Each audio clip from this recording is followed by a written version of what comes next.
5 minutes. So if you'd like to do some ATM, please come and lie on your back.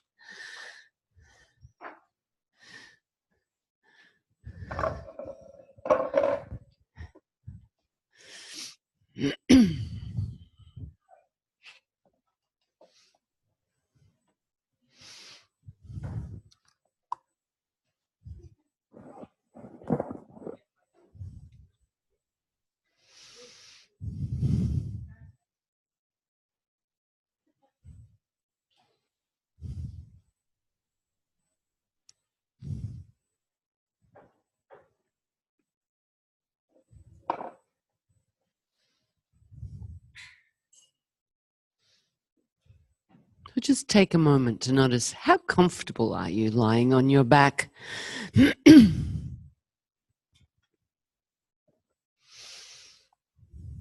Is there anything that you think you'd like to change?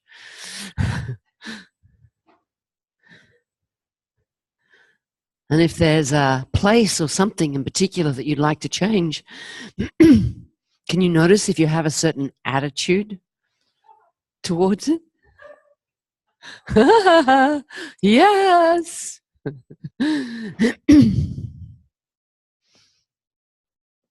Could have a tone. Don't like it. It's bad.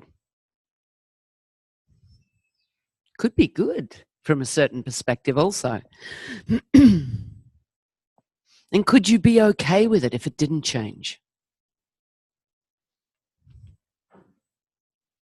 What would that look like?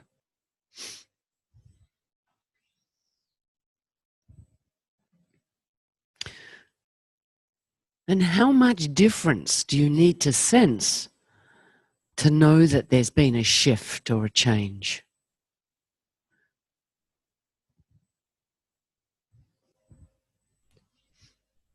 So notice how your weight's distributed along the back surface of yourself.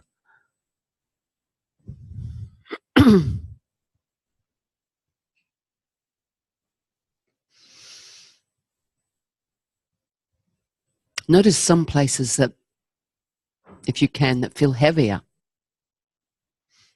How does that happen? How do we press? Or how do we sense or do ourselves, organize ourselves to make that place a little heavier? Or a little lighter? There's some place that's lighter in you that feels or lifted away from the floor. How are you organizing that?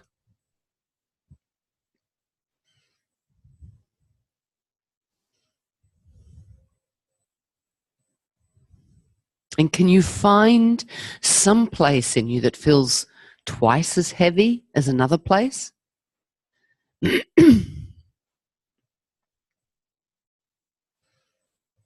How do you figure that out? How do you sense a difference in weight? Difference in pressure?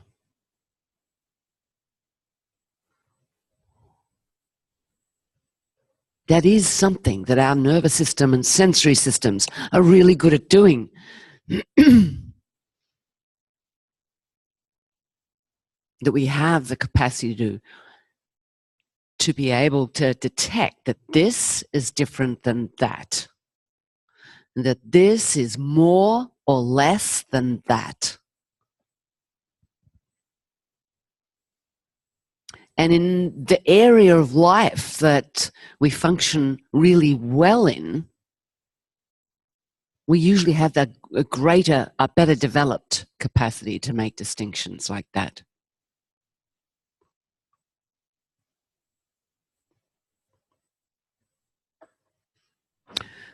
So notice how you sense your right leg in contact with the floor and your left leg.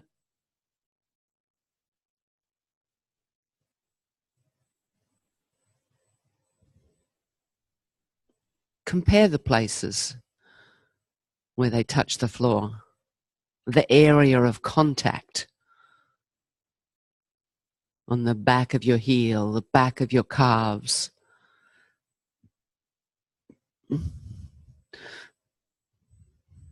Many people, the back of their knees don't touch. So there you'd be comparing the space or how close to the knee the contact is. And then further, the shape of the space behind each knee and where your thigh meets the ground. And how is that different on the right and on the left?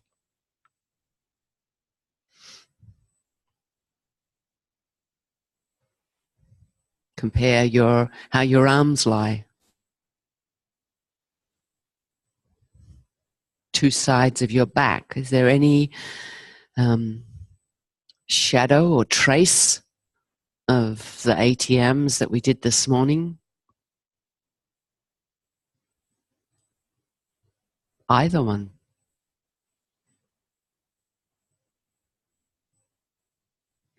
And then please roll over and lie on your left side.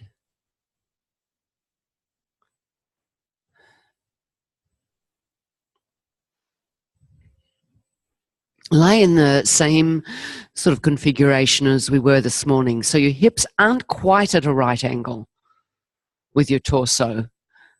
Your knees may be at a right angle.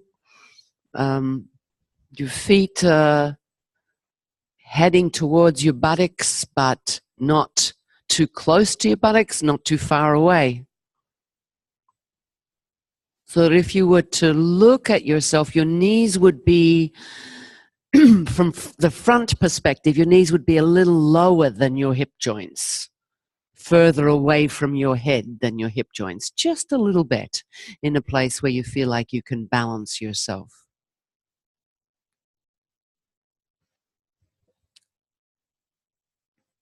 And now, in this position, can you lift your right leg and put it down again?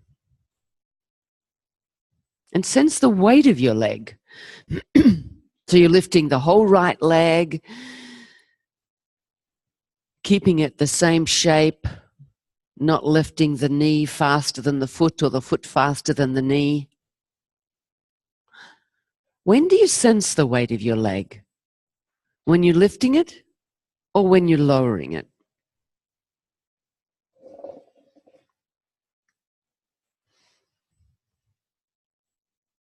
And rest.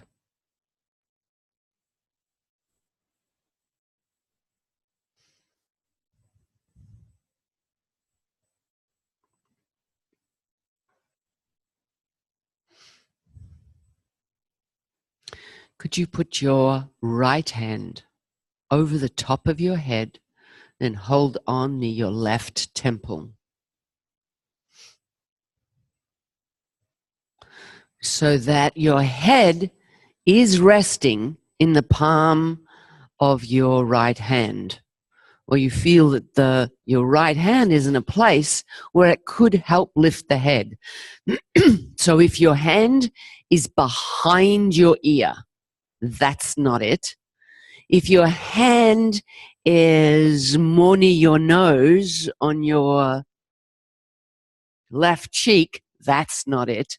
So you're really thinking that your forearm is over the top of your head, and that you feel the point that you think of as the top of your head somewhere on your right forearm.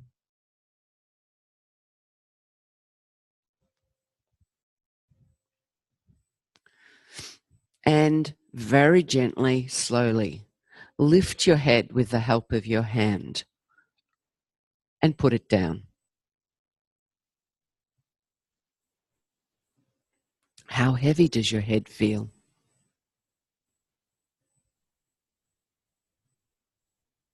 Where are your eyes looking as you lift your head?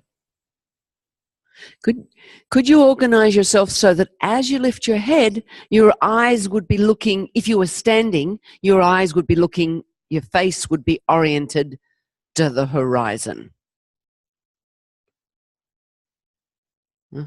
And feel what happens through your right side and your left side in contact with the floor.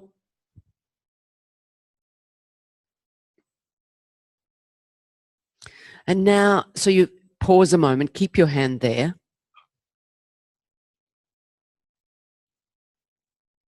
So you've had a sense of the ease or difficulty of lifting your head. Maybe you've got a sense from your hand and from the amount of work you did how heavy your head feels.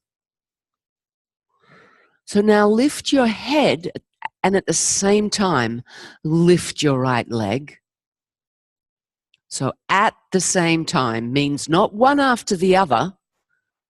It means simultaneously, which means you may need to go really slowly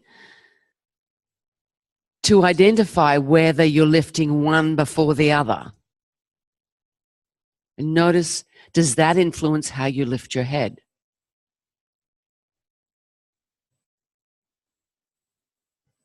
Do you breathe in or do you breathe out?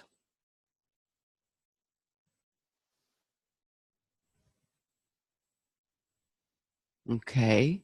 Keep your hand over your head. Let your leg rest. This time, leave your right knee on top of your left knee and lift your head and your right foot together. And notice, does that influence the lifting of your head in any way? Really look for the simultaneity. That is, when you feel the weight of your head leaving your arm, your floor, or the support, at the same time, your foot is beginning to lift away from your other foot. And feel, where do you begin that movement? So with many of you, I can still see quite clearly that one lifts first. And if you know that that's what you're doing, fabulous. Because it takes a while to learn to recognize all the sensory information that would tell you that you're lifting one before the other.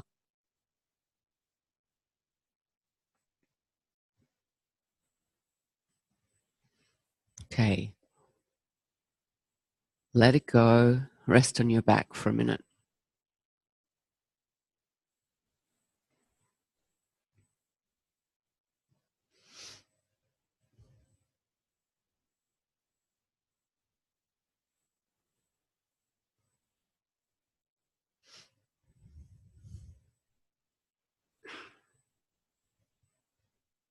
And notice what you've been doing brings with you, brings into you as you lie on your back now.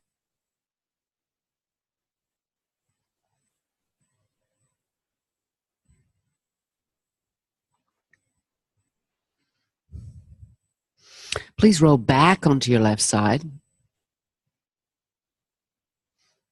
Lie in the same way. Bring your right arm over the top of your head. This time, your intention is going to be a little different. Can you lift your head in a way in order to explore what's the easiest direction to lift your head?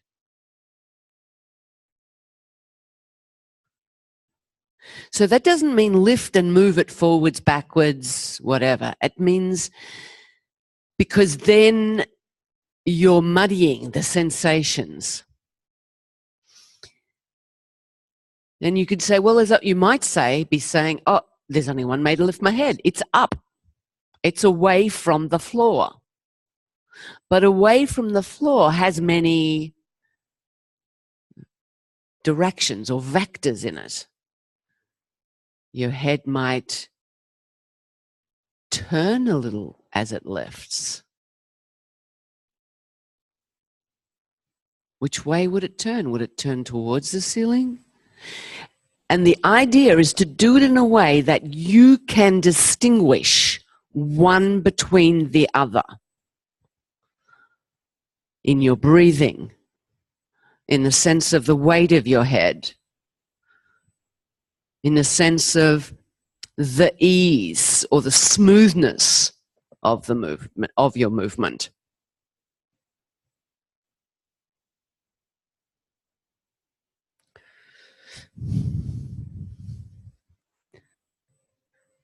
So now I'm no longer asking you to keep that constraint of plane of face looking at the horizon.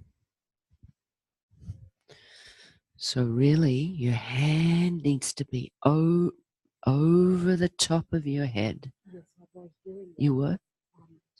Problem for my wrist and also for my shoulder. So do less. Okay. But do less. Because the arm over the top of the head is the most important constraint for certain biomechanical reasons.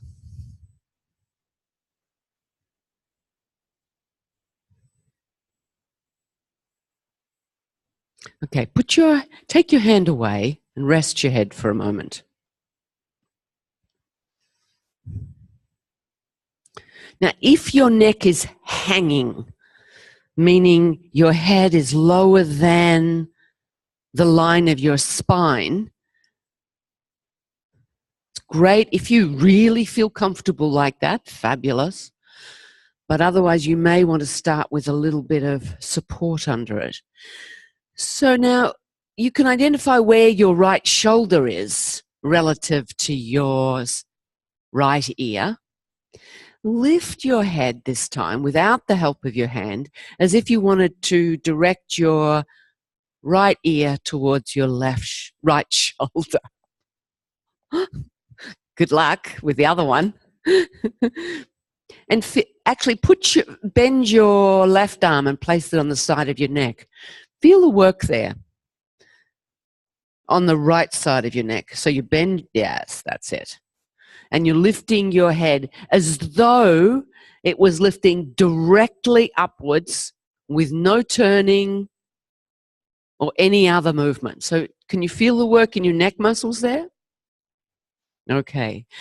So now try letting your nose turn a little bit towards the floor and then lifting your head.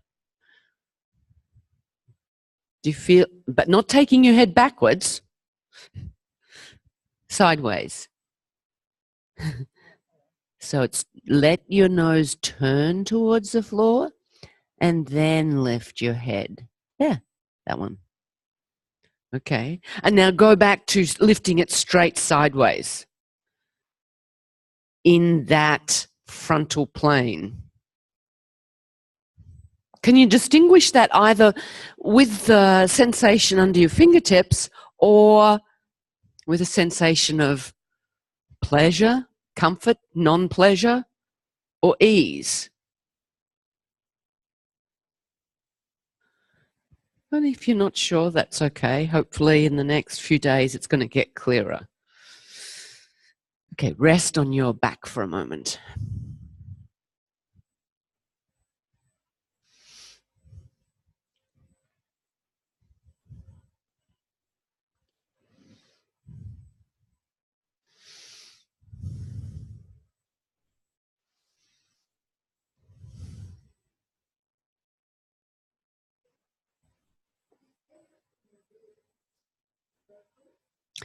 Can you, sorry, I can't hear you.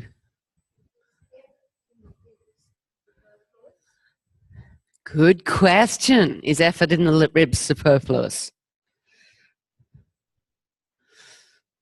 Depends how you're efforting in your ribs.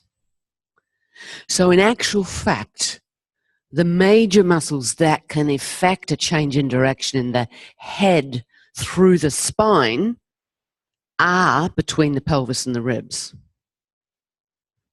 Are between the pelvis and the ribs. Down there, yes. Well, our muscles work in synergies. They don't work alone. So you would expect, yes, and that you're not doing the effort with muscles that aren't designed to do it with. So the muscles of the neck are more physiologically able to do small movements, orientation, subtle, moving our head and our eyes in 360 degrees, but not with weight. In order to change the orientation of the vertebral column with the head on top of it, we want to use those large central muscles. So you're in the right direction. You are thinking in the right direction, feeling in the right direction.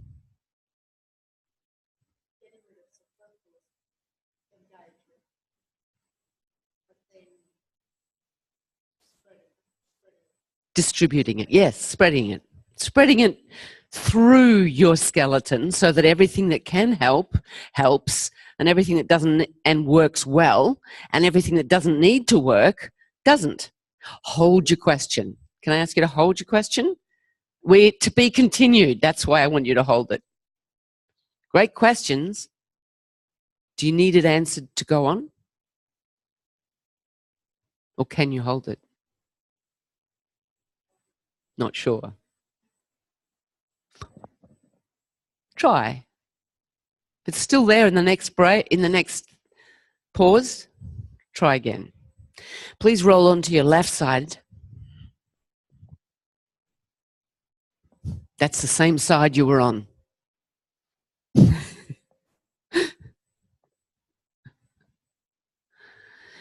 And could you slide your right leg towards yourself so that you could hold underneath your right knee with your right hand, underneath your kneecap, not behind your knee, underneath, below your kneecap.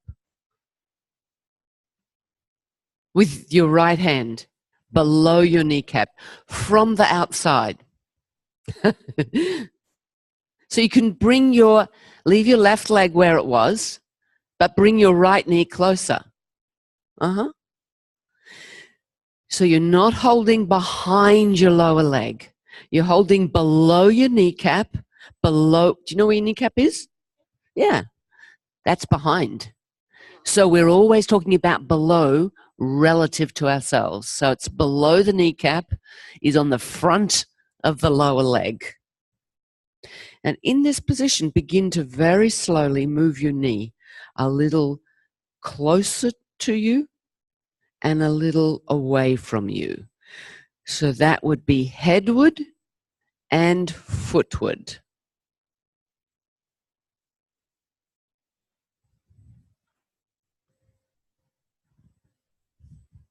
And begin to notice how you do that. Do you bend your elbow to do that? Some do and some don't. Do you need to bend your elbow? For those of you who are bending their elbow, find out, could you bring your knee towards yourself without bending your elbow? And if you did, what would you need to do it like that? What would you need to do with the rest of yourself?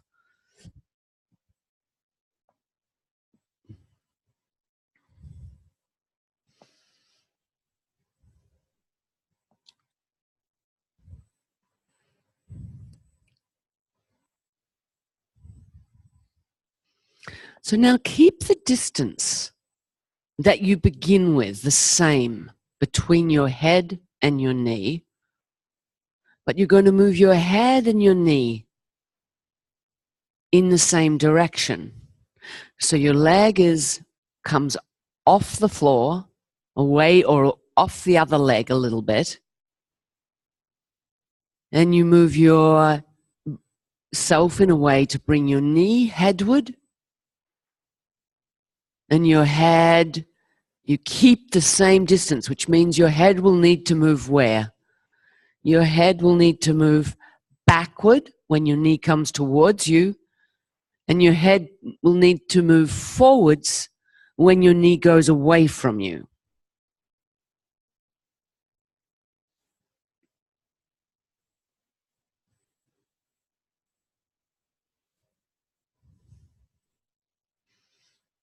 What's happening through your back? In your left hip joint? And between your head, your skull, and the vertebra of your neck?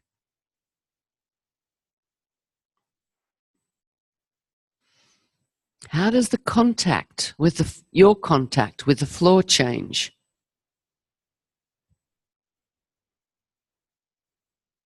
Then pause and move when you come back from the pause, move your head and knee towards one another and away from one another. But you have a constraint. You have the constraint of your hand holding your knee. So you're not going to move very far. But you're getting clearer about the direction that your head is moving and the direction that your knee is moving. Yep, I didn't constrain at that time, did I? Find out, though, if it's possible not to bend your elbow.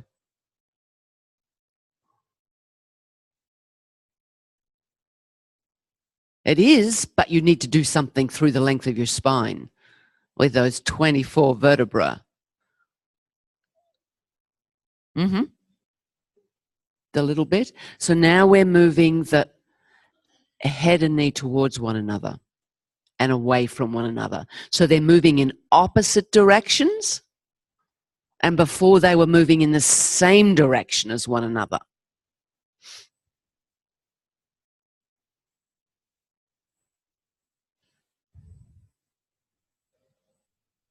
Okay, and leave it. Take a pause. Take a rest.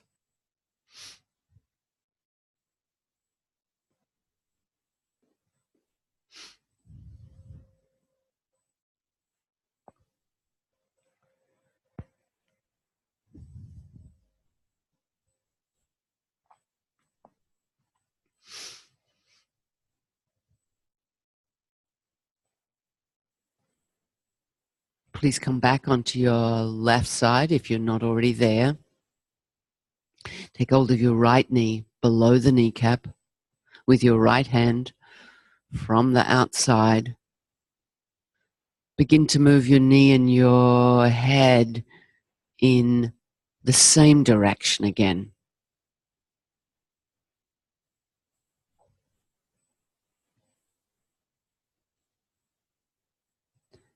So notice if you begin to roll a little bit. If you keep your elbow softly straight so that your knee pushing into your hand can pull through the bones of your arm, can pull into draw your shoulder, your clavicle, your upper ribs forwards, influencing the vertebra of your spine. Then when you draw your knee towards yourself, your shoulder, to keep your arm straight, your shoulder will move backwards. And what happens in the middle of you? Are you tending to round a little bit? Would that make sense to you? Or were you keeping yourself more in a line? Your spine in a line or the same shape? What's your sternum doing? As you bring your knee towards yourself, does your sternum turn a little bit in the direction of the ceiling? Maybe you remember the lesson we did the first morning where we were moving our chest away from our hand and beginning to roll. Is that of any use to you now? And your head stays as close to the floor, giving its weight to the floor as is comfortable for you, so that when you push your knee forwards and downwards and away from you, it pulls through your arm, into your shoulder girdle, your upper ribs. You may even feel that it begins to lift your upper thoracic vertebra, your lower cervical vertebra, in a way that turns your head or pulls on your head.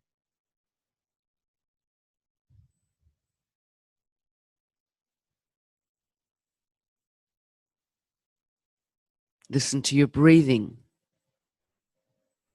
And just make it a really small, easy movement.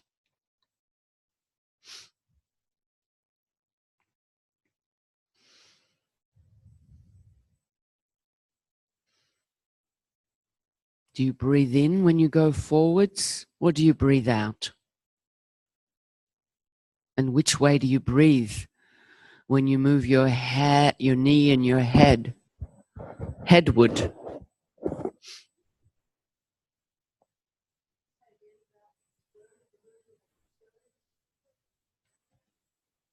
So in the very first ATM that we did, we were listening to how the sternum, how we could move our chest away from our hand. So my question was, do you have any recognition of that, something from that ATM in this organization? And then I suggested that maybe as you bring your knee headward and your head moves backwards, that your sternum might turn a little towards the ceiling. And that as you take your knee downwards, your head follows, your knees pushing into your hand a little bit, your sternum's coming forwards and turning towards the floor.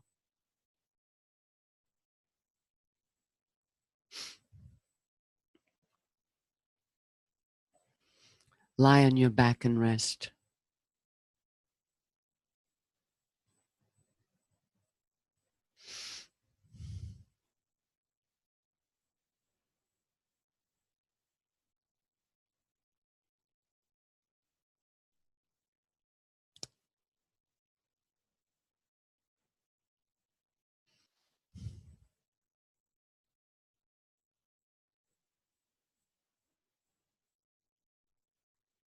Do you feel like you're resting more fully now than you were a couple of days ago?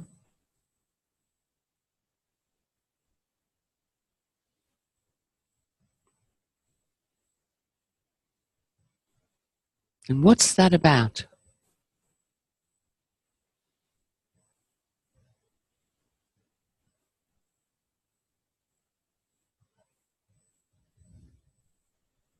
Do you give your weight differently to the floor? You're more able to allow yourself to be supported, to rest into your skeleton.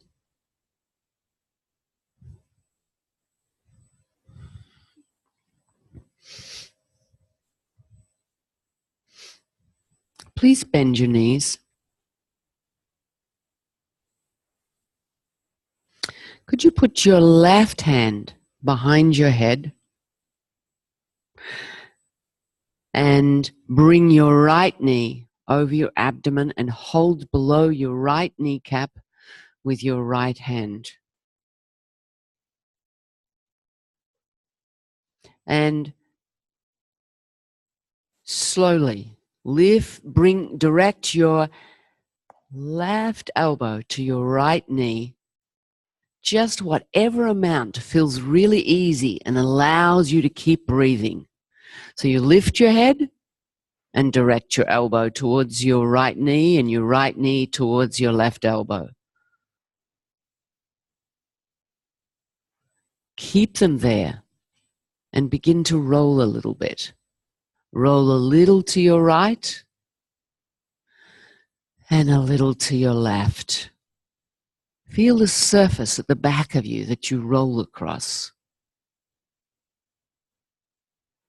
Can you sense the shape of your back?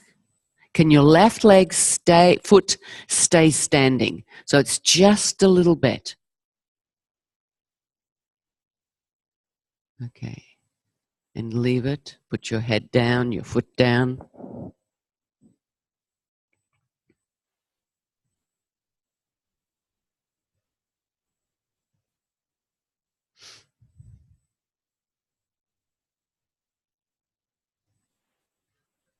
Bend your knees again.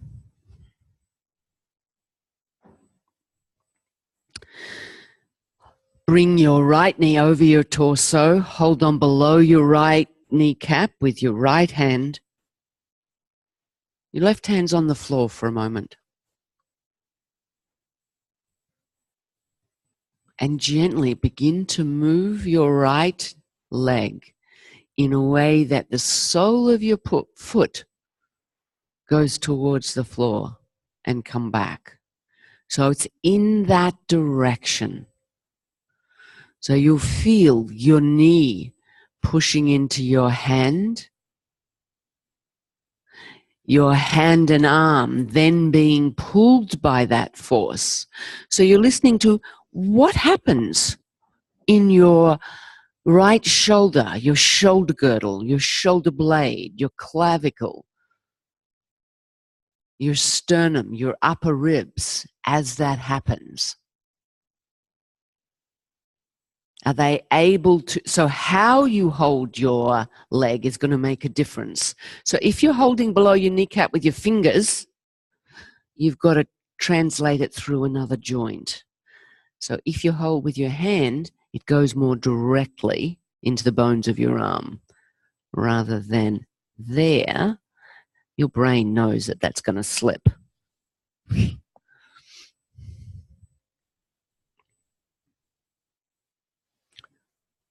You feel this movement from your right knee into your right hand, passing in through your arm to your shoulder girdle and chest. How's it influencing the shape of your neck?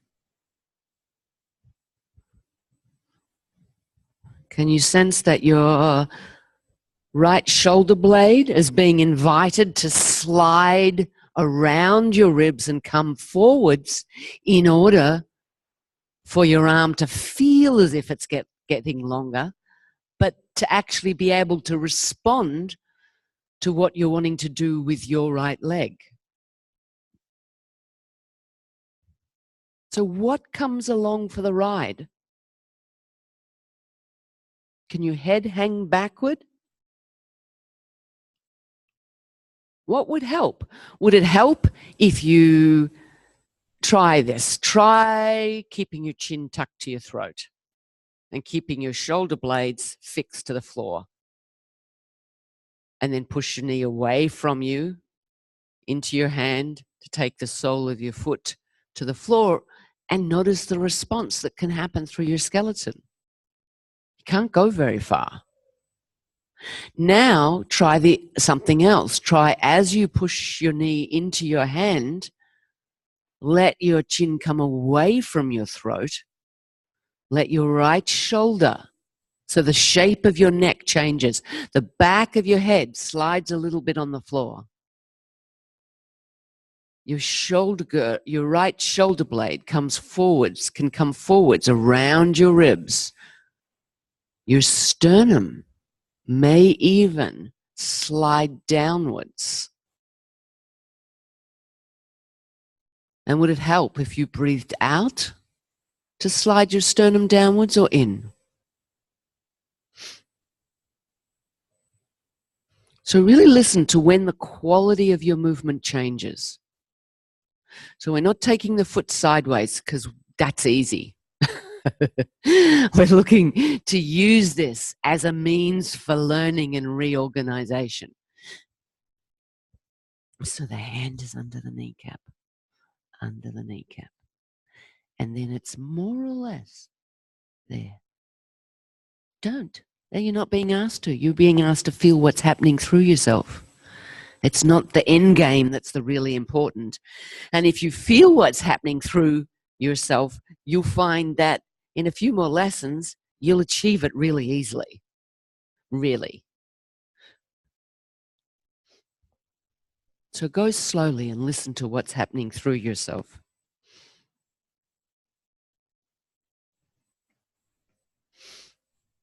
Okay, leave it. Rest a moment.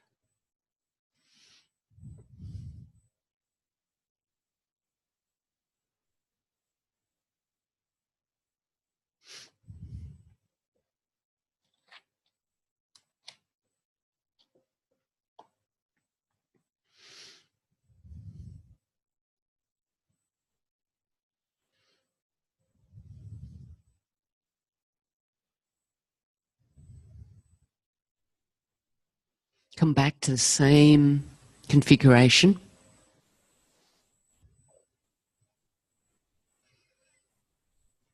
Right hand holds your right leg below your kneecap. Now this time, imagine there's a large clock, and the clock face is facing you, and your knee is pointing at 12 o'clock. So 3 o'clock, and the clock is through the floor. So 3 o'clock would be to the floor to the right of you, and 9 o'clock would be on the floor to the left of you. So slowly begin to move your knee a little bit from 12 towards 1 and back to 12. And each time, well, let's do it just this way to begin with. And then move your knee when 12 to 1 becomes comfortable. Can you go 12 to 1, back through 12 to 11?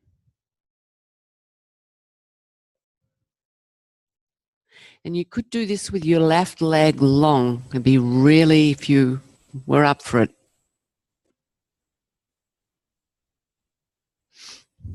Actually, everyone lengthen their left leg. So you're moving your knee rightward and leftward, imagining your thigh is the hand of a clock. Your foot is hanging down. Your lower leg is bent. Your knee is bent.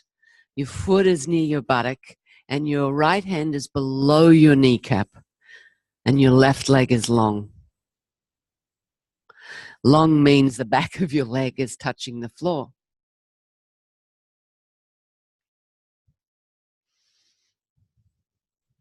And gradually, as it gets more comfortable, can you go a little further?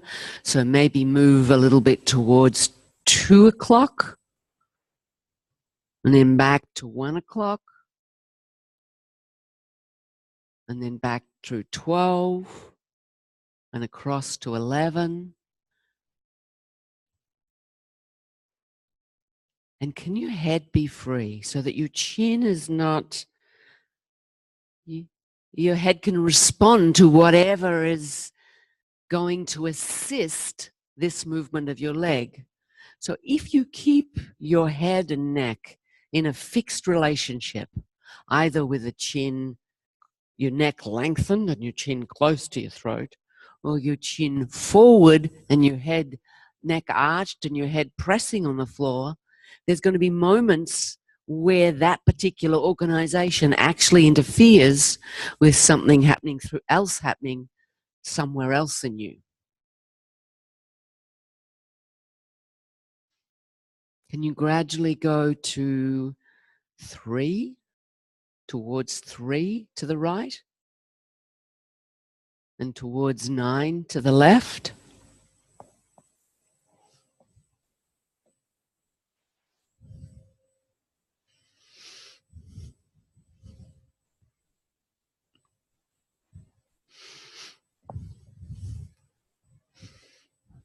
Okay, leave it and rest however you'd like.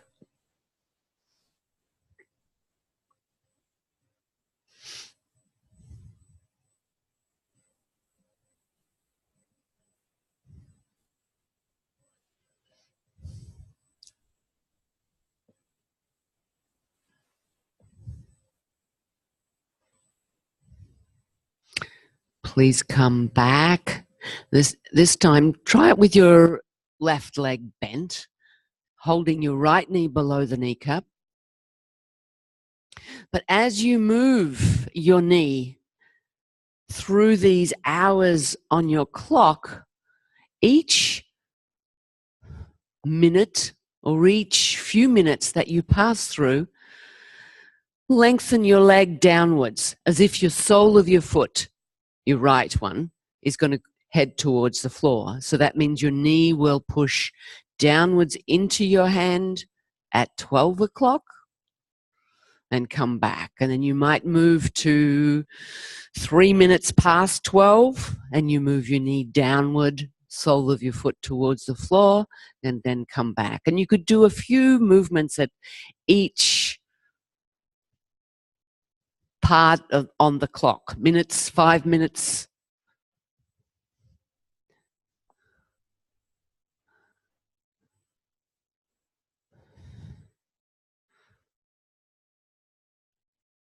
Moving from 12 in the direction of 1,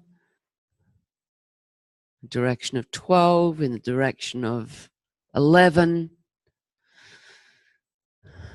Feeling what happens through yourself and what you could do to assist yourself to move your knee downwards and away from you so that your sole of your foot move towards the floor. So when your knee moves towards 9, you must roll. When your knee moves towards 3, you need to roll a little bit in that direction. But how much? That depends on you. But don't forget the moving the sole of the foot towards the floor at each hour.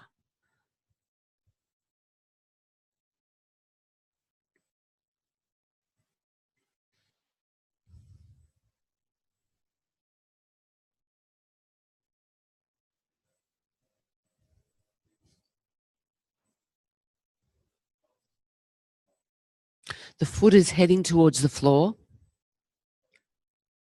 The knee is pointing towards, to begin with, no, it's not close to you. It's sort of towards the ceiling, and you're taking it away from you. The clock is vertical. No, the clock's vertical. Have you all got a vertical clock? Did anyone get a vertical clock? Oh, thank goodness. It wasn't just, it wasn't. I did say, thank you. Thank you. So the vertical facing you.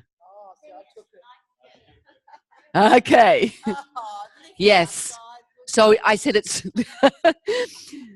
it's through the floor. So the bottom half of the clock is through the floor.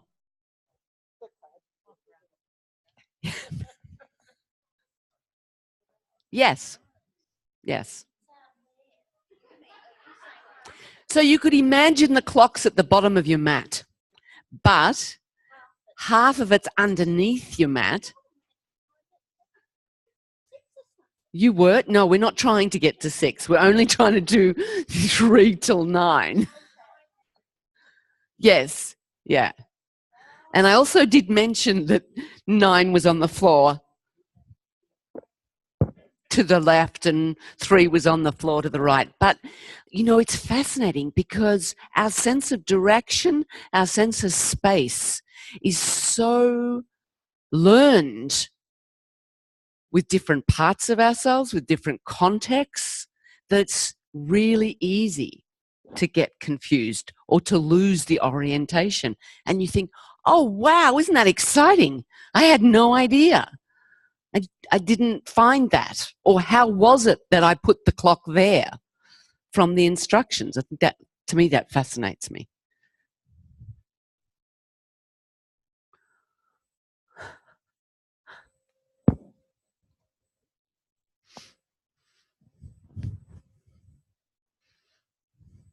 Rest a minute. Then you can really get a handle on where the clock is. You clear now, Lockie? Yeah? Anyone not clear? Not clear. What's that? So 12 is the direction I hit the facing. Yes. Towards the ceiling. So this would be the hand of the clock. 12 is... Exactly. Yes. So it's a vertical clock, but it's a big one that goes through the floor. Now, who remembers elevator dials? Old movies? But does everyone register with the idea of the old-fashioned elevator dials? That's interesting, because I thought you might not. So Moshe uses both images. He uses the elevator dial, which is clearer because it is a vertical thing. Okay, we're going to do a skit with Lockie being a clock on the floor with a carrot handle. It's great.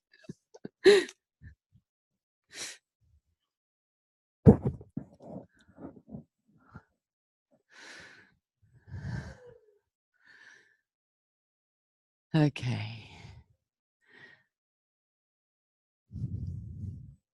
Please bend your right leg and bring it over your abdomen. You can have your left leg long or your left leg bent. Put your left hand behind your head and hold your right knee below your right kneecap. And now use your left hand. So now your knee is pointing. Can you point your knee towards the ceiling so you don't have it too close to you? And take your foot towards the floor, but help with your left hand to lift your head in a way that helps bring your foot closer to the floor. The one that's behind your head. And now play with that on the hours of the clock. So you're using your left hand to help organize your head, your neck, your upper spine, your ribs, and breathing.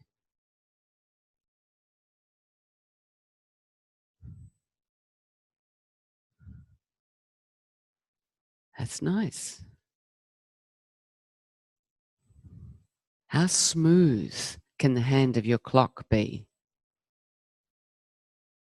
So now you begin to move between the hours from 12 to 1 to 2 to 3 and back over the other side, just looking to make it more and more uniform as you pass through each hour and your foot is heading towards the floor.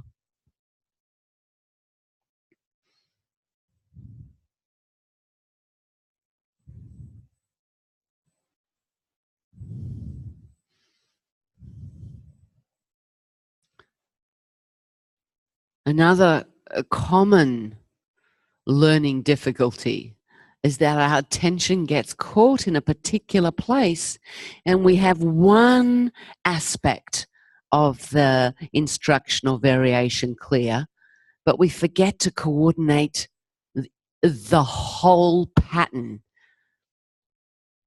So your knee is not coming towards you. Your knee is moving away from you in a way that would take your foot closer to the floor.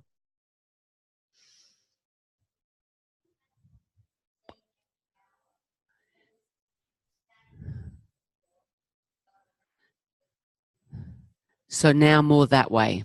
Now more keeping the knee downward, with keeping the knee pressing into the hand, pulling through the arm to the shoulder, and the head is helping. But keep the intention clear. As Jenny was saying, the clearer your intention, the clearer your communication.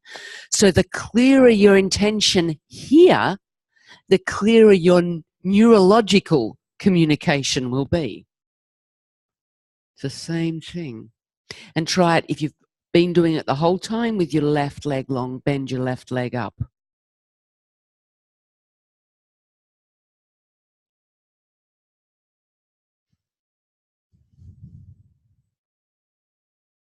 So you're always thinking of the knee downwards and away from you while you're rolling through directing your knee at the hours of the clock and letting your left hand help your head. Now try it without the left hand helping your head. See if you can find more of that organization through your spine and a softening in your chest. So let your head hang on the floor. So as much as possible, keep your head on the floor, hanging back. That's it. Alison, that's it.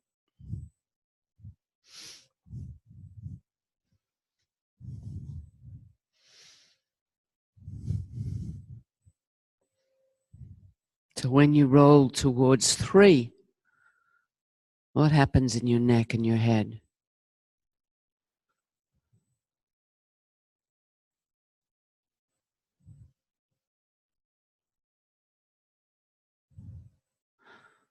Okay, please leave it. Lengthen your legs, rest on your back for a moment, and notice how the impression of this lesson that you have in you.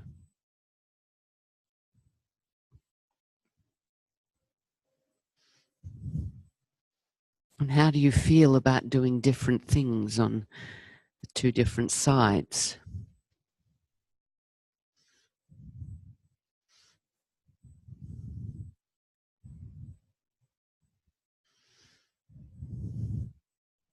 Similar, but a little different.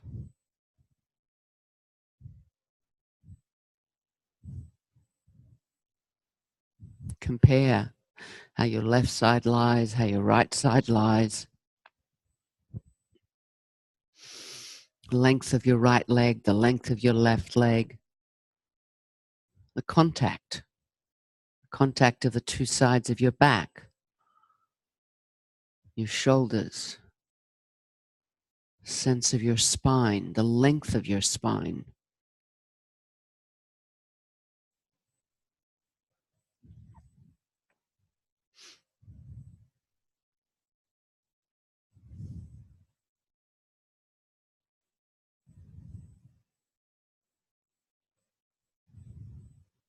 And when you're ready, roll yourself to one side.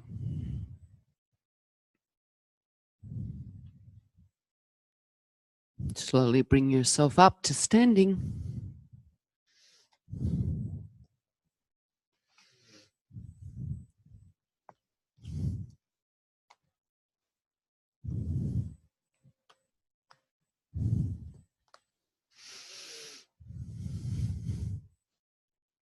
And notice how you sense yourself in standing. Contact of your 2 feet with the ground, your sense of support from each leg.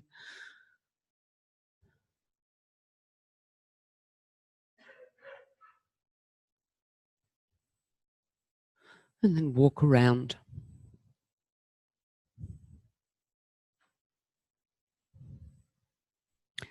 And let's take a wee break, maybe 10 minutes.